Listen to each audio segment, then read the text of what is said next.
Spiral wooden staircases are not just beautiful, they are a true test of craftsmanship. To create these smooth curves, wood doesn't bend by force, it's carefully prepared. One common method is lamination, where thin layers of wood are glued together and clamped around a curved form. This allows the wood to take shape without cracking. Another technique is steam bending. The wood is exposed to hot steam, which softens the fibers, making it flexible enough to bend.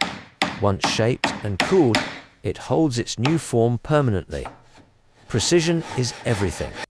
Each step must be perfectly aligned, balanced, and supported to ensure both strength and safety. What you're seeing here is not just construction. It's a combination of engineering, patience, and art. That's what turns wood into a masterpiece. Be honest, would you trust a wooden spiral staircase like this in your house, or do you think it's risky? Drop your opinion below, and if you love this kind of craftsmanship karma, hit like. Share it with someone who loves woodwork karma, and follow for more.